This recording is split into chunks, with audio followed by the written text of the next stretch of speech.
They split the family restaurant between all my siblings and said, "You're too incompetent." So I opened my own place across the street and put them out of business within 6 months. Help us keep the stories alive. Subscribe today. And please share your location in the comments. It makes our audience feel like one big family. I'll never forget the smell of Mama's peach cobbler wafting through the hospital room 3 days before she died. She squeezed my hand and whispered, "Serena, baby, you got something special. Don't let nobody tell you different." 2 weeks later, I sat in attorney Mark Graham's office, surrounded by my siblings. My older brother Terrence kept checking his Rolex. Twin sisters Casey and Monique whispered and giggled like we weren't about to hear our dead mother's final wishes. My younger brother DeAndre just stared at his phone, probably texting his girlfriend. "The restaurant, Mama Lou's Soul Kitchen," Mr. Graham began, adjusting his wire-rimmed glasses, "will be divided equally among Terrence, Casey, Monique, and DeAndre." My stomach dropped. "Wait, what about me?" Terrence smirked. "Let him finish, Serena." Mr. Graham cleared his throat uncomfortably. "Your mother left you $20,000 in her personal recipe book. However, she included a letter." He handed me a cream-colored envelope.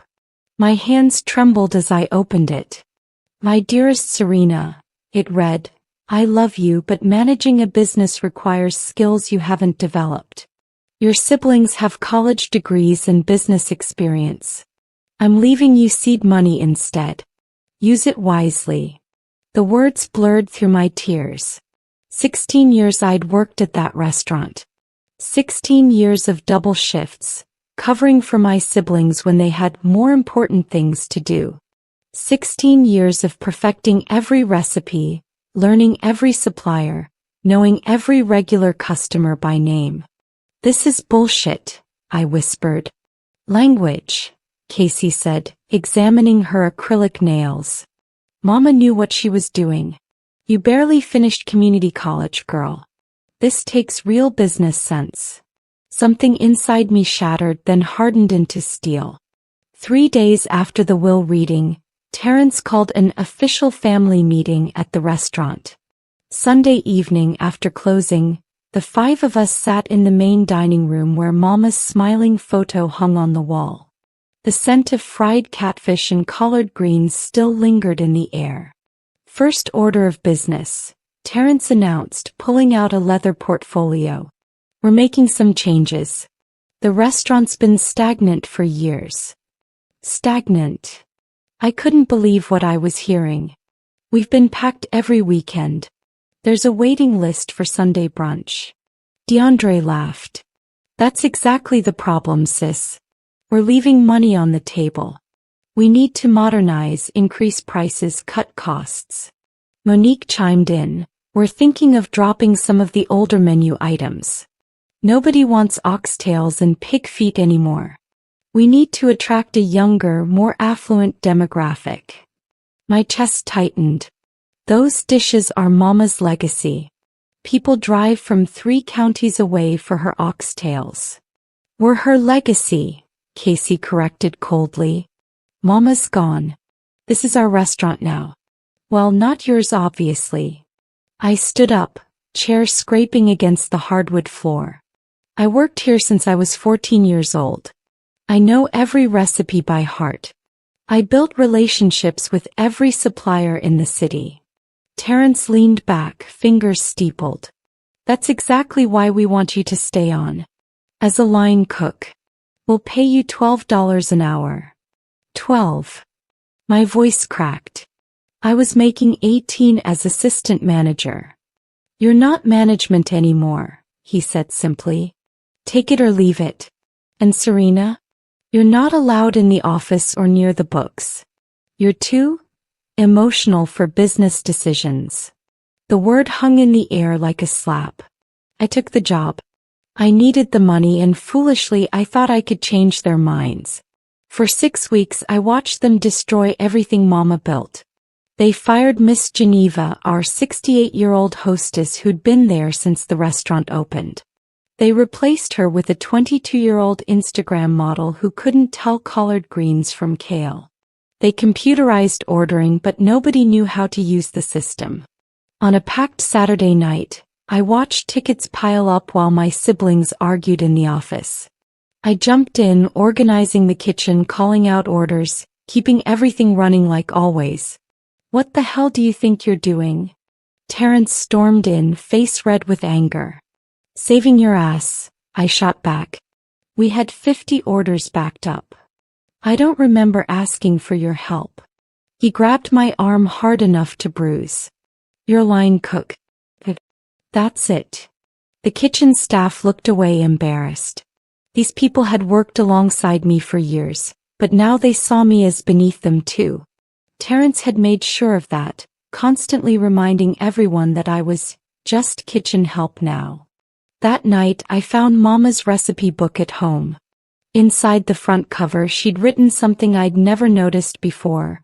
"Serena, these recipes are more than food. They're love, history, and power. Remember that." I traced her handwriting with my finger. The book contained everything, but it also contained her secret recipes. The ones she'd never written down for the restaurant. The ones she'd only taught me during those early morning sessions when it was just us in the kitchen. My phone buzzed. A text from Casey: "Don't bother coming in tomorrow. You're fired. Terrence says you're insubordinate." I sat in my tiny studio apartment, staring at that text until the words blurred. Fired. From my own family's restaurant. My phone buzzed again. This time it was Mark Graham, the attorney. "Serena, I'm calling because I owe you the truth." His voice was heavy with guilt. "Your mother's will." It wasn't her final version. 3 months before she died, she'd rewritten everything, leaving the restaurant to you. She told me her other children had shown no real interest in the business. My heart stopped. "What are you talking about?" "Your siblings visited her in the hospital the day before she passed. When I came with the new will for her signature, she was heavily sedated. They told me she'd changed her mind, that she'd decided to split it among all of them instead." I should have questioned it more thoroughly. But Terrence seemed so confident, had such specific legal language prepared. "I failed you and I'm sorry." The phone slipped from my hand. My siblings had manipulated Mama on her deathbed. They'd stolen my inheritance while she was drugged and dying. Rage flooded through me, hot and clarifying. I picked up the phone with shaking hands. "Can we prove it? I have my notes from our meeting about the new will. I have the draft she approved. But Serena, litigation would take years and cost money you don't have. I'm willing to testify if you want to fight this. But the courts generally respect witnessed wills unless there's clear evidence of coercion." I thanked him and hung up. Then I opened my laptop and looked at my bank account. $23,847. The $20,000 from Mama plus what I'd saved. I pulled out the recipe book and flipped through pages of her handwriting, her legacy, my inheritance.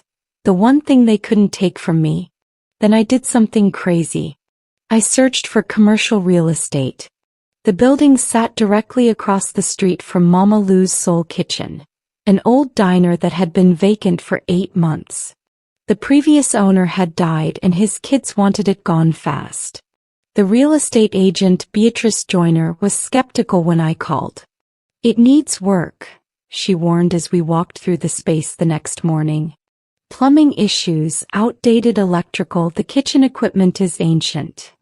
I ran my hand along the prep counter. The layout was almost identical to Mama's place, like it was meant to be.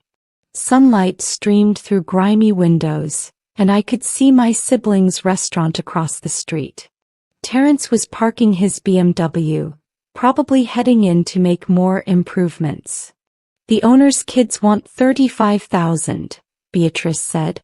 "But between you and me they'd probably take 28. They just want it off their hands. I'll give you 25,000 cash, close in 2 weeks. Her eyes widened. "That's aggressive." I'm motivated. I met her gaze steadily. Can you make it happen? She made calls while I explored the space. The walk-in cooler still worked. The stove needed replacing, but the ovens were salvageable. I mentally calculated costs. Equipment, permits, licenses, supplies. It would be tight, dangerously tight. One mistake and I'd be broke and homeless. My phone buzzed. Monique had posted on social media. New menu drop at Mama Lou's. Out with the old, in with the bold. Hashtag new generation, hashtag soul food reimagined. The photo showed their new menu. Prices had doubled. Oxtails were gone, replaced by braised short rib with truffle reduction. Fried catfish was now pan-seared sustainable fish with microgreens. Beatrice returned, smiling. They accepted $25,000. We can close next Friday. Let's do it. Walking out, I saw Terrence through Mama Lou's windows, gesturing angrily at staff. A family walked out looking disappointed, probably at the new prices or pretentious menu. Perfect. I spent that night creating a business plan on my laptop, fueled by gas station coffee and pure rage. Every decision my siblings made gave me ammunition. They'd abandoned authenticity for pretension. They'd fired loyal staff. They'd erased Mama's vision. I would do the opposite. First, I called Jerome Williams, our old fry cook they'd fired for not fitting the new image, which really meant he'd questioned their ridiculous truffle oil everything approach. Jerome, it's Serena. I'm opening my own place. You interested? Silence then. Girl, I heard what they did to you. I'm in. When do we start? Next was Miss Geneva. When I reached her, she cried. Baby, I thought I was done. These old bones still know how to seat folks and make them feel welcome. You're not old, Miss Geneva. You're experienced. And I need the best. One by one, I called every person my siblings had fired or disrespected. By midnight, I had a full staff committed. People who understood Mama's vision because they'd lived it. People hungry for vindication. The name came to me at 3 a.m., Lou's Place. Simple, authentic, directly referencing Mama without stealing their trademarked name. I designed a logo on Canva. Nothing fancy, just warm and welcoming. Then I did something strategic.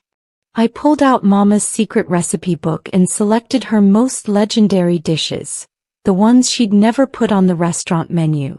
Her grandmother's brown gravy that people literally dreamed about. Her special hot sauce recipe that had 3 types of peppers and a secret ingredient nobody could identify. Her peach cobbler that made grown men weep. I would open with a menu that was 100% authentic soul food, priced fairly, using the recipes my siblings didn't even know existed. At dawn, I drove past Mama Lou's. Already I could see the difference. The morning rush that used to wrap around the block was just a handful of people. A "We're hiring" sign hung in the window. My phone rang. Unknown number. Hello. Serena? This is Raymond Patterson. I own Patterson's Produce. Your brother's been late on payments and frankly he's a nightmare to work with. I heard you might be opening something. I'd love to do business with you. Mr. Patterson, you got yourself a deal. One by one our old suppliers were calling. Word was spreading fast. The next 2 weeks blurred together in a frenzy of sawdust, paint fumes, and determination. I hired Tommy Rodriguez, a contractor who'd done work for Mama years ago. When he saw the space, he whistled low. Serena, I'll be straight with you. This is a $15,000 job minimum, and that's with me giving you family rates. My heart sank. I'd budgeted $8,000 for renovations. What if I help? What if my staff helps? Tommy thought for a moment. You serious about getting your hands dirty? Tommy, I've spent 16 years elbow deep in dishwater and fryer oil. Try me. All right. I'll charge you for materials and my time for the technical stuff. electrical, plumbing, gas lines. You and your crew handle demo, painting, cleaning, basic installation. We can get it done for 10,000. Every evening after Tommy left, my team arrived. Jerome stripped old wallpaper while Miss Geneva scrubbed decades of grease from the vent hoods. Malik, our former dishwasher, painted walls a warm butter yellow. Destiny, who'd been Mama's prep cook, organized the walk-in cooler. We worked until midnight, then I'd go home and finalize menus, design flyers, secure permits. I was running on 4 hours of sleep in spite. One night, Casey and Monique walked past, heading to their cars after closing Mama Lou's. They peered through our uncovered windows. I was on a ladder, painting trim, covered in paint and sweat. Casey called out, "Cute little hobby you got there, Serena. Let us know when you're ready to give up and beg for your job back." Their laughter echoed down the street. Miss Geneva put a hand on my shoulder. "Don't let them get to you, baby." "I'm not," I said, dipping my brush back in the paint. "I'm letting them motivate me." The next morning I filed my business license, permits, and insurance. Everything was legal and proper. Lou's place would open in exactly 3 weeks, the day before Mama Lou's first anniversary under new management. With 1 week until opening, I made a decision that would change everything. I visited Mama's grave at Evergreen Cemetery, bringing fresh flowers and her favorite butterscotch candies. Sitting cross-legged on the grass, I opened her recipe book. "Mama, I need your help," I whispered. "I need people to understand what we're really about." That's when I noticed it, tucked in the back of the book, a loose page I'd somehow missed. It was a letter dated 2 months before she died.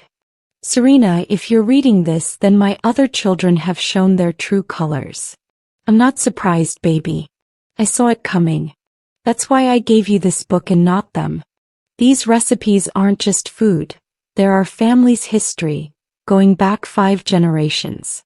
Your great-great-grandmother was enslaved in Mississippi, and she used these recipes to keep our family's spirit alive when everything else was being taken from us. This is your birthright. Cook with love, baby girl. Cook with pride. And when they try to tear you down, remember, you already have everything you need." Tears streamed down my face. I took a photo of the letter and posted it on social media with a simple caption, "Lou's place opens next week. Authentic soul food cooked with love and history. This is for you, Mama." Within hours, the post went viral. People shared stories of eating at Mama Lou's in the old days, before my siblings took over. Comments poured in. "I drove by last week and didn't even recognize the place. It's lost its soul. They fired Miss Geneva. That woman has been the heart of that place forever. The new menu is overpriced garbage. I can't wait to try Lou's place." My siblings noticed. Terrence called, his voice tight with anger. "Take that post down. You're trying to damage our business." "I'm just telling the truth, Terrence. People have a right to know where the real recipes are. You don't have Mama's recipes. We have them all at the restaurant." "No," I said calmly. "You have the basic versions. I have her secrets. The ones she only taught me." The line went dead. Opening day arrived with August heat that made the asphalt shimmer. We'd been prepping since 4 a.m., smoking meats, simmering gravies, baking cornbread. The restaurant smelled like heaven and history combined. Miss Geneva had decorated with photos of Mama through the years, each one telling a story of dedication and love. At 11 a.m. we unlocked the doors. I'd advertised a soft opening, expecting maybe 20 or 30 people. Instead, the line stretched around the block. People who'd loved Mama's cooking before my siblings ruined it. People who'd seen my viral post. People who believed in second chances and justice. The first customer was Mr. Harold Jenkins, who'd been eating at Mama's place every Sunday for 32 years, until the new management told him he was taking up space during peak hours because he ate slowly. Miss Serena. His eyes were wet as he looked at the menu. You got your mama's oxtails? Yes, sir, Mr. Harold. Made exactly the way she taught me. When I brought his plate, he took one bite and closed his eyes. That's it. That's the taste. Welcome back, Lou. By 2 p.m., we'd served 200 people and run out of 3 menu items. The kitchen was chaos, but it was beautiful chaos. Jerome worked the fryer with precision. Destiny's prep work was flawless. Even Miss Geneva, who'd worried her legs couldn't handle a full shift, was glowing with purpose. Across the street, I could see Mama Lou's through the window. Maybe 10 customers all day. Terrence stood outside watching our line with a face like thunder. At 8 p.m. we finally closed, exhausted and exhilarated. We'd made $4,200 in one day, more than I'd dared hope. The team gathered around the prep table and I poured everyone sweet tea. This is just the beginning, I said. They're going to come at us hard now. Are you ready? Born ready, Jerome said, and everyone cheered. My siblings didn't take my success quietly. On Tuesday, health inspectors showed up at Lou's place. I'd expected this. Everything was spotless and properly documented. We passed with flying colors. On Wednesday, someone posted fake negative reviews online, claiming they'd gotten food poisoning. I responded to each one professionally, noting that we kept meticulous records and offered to share them. The fake reviews were quickly identified and removed. On Thursday, Terrence tried to poach my staff with double salary offers. Not one person accepted. Miss Serena, Jerome told me. He offered me $25 an hour. I'm staying for my current 15 because this ain't about money. It's about respect. But Friday brought their most vicious move. I arrived at 5 a.m. to find a city inspector with a cease and desist letter. Someone had claimed I was using Mama Lou's proprietary recipes. This is ridiculous, I told Inspector Davis, handing him Mama's original recipe book with her handwritten notes. These recipes have been in my family for generations. My mother taught them to me personally. He examined the book, comparing recipes to what we'd served. Ma'am, these recipes are clearly different from what's being served across the street. I've eaten at both places. Trust me, there's no comparison. This complaint is frivolous. He handed me a dismissal form. You're clear. And off the record, your catfish is incredible. That evening, Casey and Monique came into Lou's place during dinner rush. They sat at a table near the window, loud and disruptive. Is this supposed to be gravy? Casey announced loudly. It tastes like poverty. Monique laughed. Remember when Mama tried to teach Serena to cook? She always messed everything up. Miss Geneva approached their table, her voice warm but firm. Ladies, if you're not here to eat respectfully, I'll have to ask you to leave. You can't kick us out, Casey spat. This is a public establishment. And I'm the hostess, Miss Geneva replied. I can refuse service to anyone being disruptive. Now, are we eating or leaving? They left, making a scene, but our other customers applauded. One woman called out, "Good riddance. Some of us are trying to enjoy real food." Month 2 brought the moment everything changed. A food critic from the state's biggest newspaper, The Chronicle, published a comparison review. The headline read, "Soul Food Showdown, When Corporate Meets Authentic." The article was devastating for my siblings. Mama Lou's Soul Kitchen under new management has lost everything that made it special. The restaurant now serves what can only be described as soul food for people who don't like soul food. Watered down, overpriced, and soulless. Their $38 braised short rib with truffle reduction tastes like an identity crisis on a plate. Meanwhile, across the street, Lou's Place serves authentic soul food that honors its roots. The $14 oxtail plate tastes like it was cooked with love by someone who understands that food is culture, memory, and family.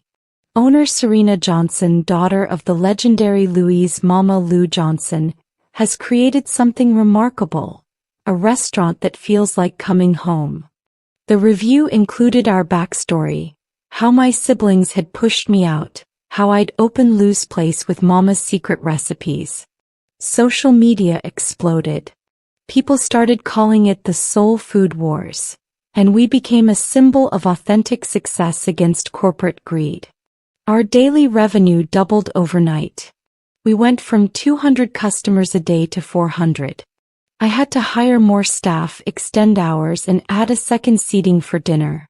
The wait time on weekends reached 2 hours, but people stayed, happy to wait for real food made with real love. Across the street, Mama Lou's was dying. They'd slashed prices trying to compete, but you can't fake authenticity. Their Yelp rating dropped to 2.5 stars. The "We're hiring" sign became permanent as staff quit regularly. Then DeAndre showed up at my apartment one night looking destroyed. "Serena, can we talk?" I almost slammed the door but saw genuine desperation in his eyes. 5 minutes. "We're bankrupt," he said, voice breaking.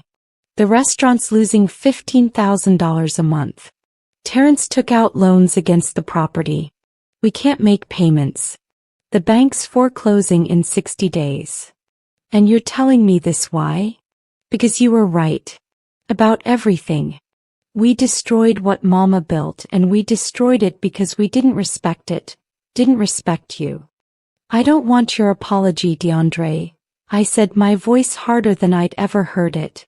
"You want absolution. There's a difference. Serena, please. We're family." Family. The word tasted bitter. "You stole my inheritance while Mama was dying. You humiliated me in front of people I'd worked with for years. You tried to sabotage my business with fake health complaints. Now you're broke and suddenly I'm family again." He flinched. "I know we were wrong. You don't know anything."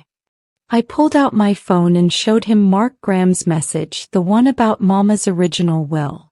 "You manipulated a dying woman. That's not being wrong, DeAndre. That's being evil." His face went pale. I didn't know Terrence did that. He told us Mama changed her mind on her own. And you believed him because it was convenient. Because you wanted the restaurant without putting in the work." I stood up, done with this conversation. "You have 60 days. Good. Use them to figure out what you're going to do with your lives, because Lou's place isn't hiring." After he left, I called my team together at the restaurant. "Mama Lou's Soul Kitchen is closing in 2 months. The bank's foreclosing. I wanted you to hear it from me first." Jerome raised his hand. "Are we buying it?" The question stunned me. "What? You've got the money now, the reputation. That building's got better equipment, more seating. Are we buying it and expanding?" I'd been so focused on survival I hadn't thought about victory. I'd need to see the numbers. Miss Geneva smiled. "Baby, we've all been saving articles about you. You're not just successful, you're profitable. You could buy that building for less than its value, probably get the bank to negotiate since they want it off their books. But that's their restaurant. Mama's original place." "No," Destiny said firmly. "It stopped being Mama's place the day they fired Miss Geneva and started serving that truffle nonsense. You're not taking anything from them. You're rescuing something they abandoned." The idea took root. 2 locations. The original building's historic significance plus Lou's place's proven success. I could honor Mama's memory properly, restore the original building to its former glory. 3 months later, I stood in the original Mama Lou's Soul Kitchen building, now officially Lou's Place downtown, watching contractors restore the space to its authentic glory. I'd bought it from the bank for $60,000, including all equipment. Combined with a small business loan, I'd turned Mama's legacy into a growing empire. My siblings' final day in the building had been awkward and sad. Terrence couldn't look at me. Casey and Monique cried as they packed up Mama's photos. Photos I'd let them keep because spite had its limits. DeAndre was the only one who apologized again, genuinely this time. "I'm enrolling in culinary school," he told me. "I'm going to learn this the right way. Maybe someday if you ever forgive me I could work for you." "Maybe someday," I'd said non-committally. Some wounds needed time. Now, 6 months after opening Lou's Place, I had 2 thriving restaurants, 15 employees, and a feature in Essence magazine titled From Disinherited to Dynasty: How One Woman Reclaimed Her Mother's Legacy.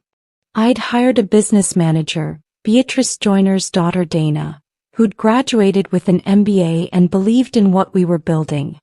On the anniversary of Mama's death, I hosted a community dinner, free soul food for anyone who'd loved her. Over 500 people came. Mr. Harold Jenkins gave a speech about Mama's kindness. Miss Geneva cried happy tears. Jerome's oxtails earned a standing ovation. I stood outside as the sun set, looking at both my restaurants. My phone buzzed, a message from Mark Graham: "Your mother would be so proud." I thought about Mama's letter, about 5 generations of recipes and resilience, about being called incompetent by people who'd never understood that competence without heart is just efficiency. I'd proven them wrong, not through cruelty but through excellence, not through revenge but through remembering what mattered. "I hope so, Mama," I whispered to the evening sky. "I really hope so." Across the street, the empty building that once tried to erase me now bore a "Coming Soon" sign. Someone else would try to make it in this neighborhood in Mama's long shadow. I wished them luck. There was room for everyone who cooked with love. I'd started this journey angry and hurt. I was ending it grateful and strong. That was its own kind of justice. The best kind, actually. The kind that built something beautiful from something broken. And that, I realized, was the real recipe Mama had left me.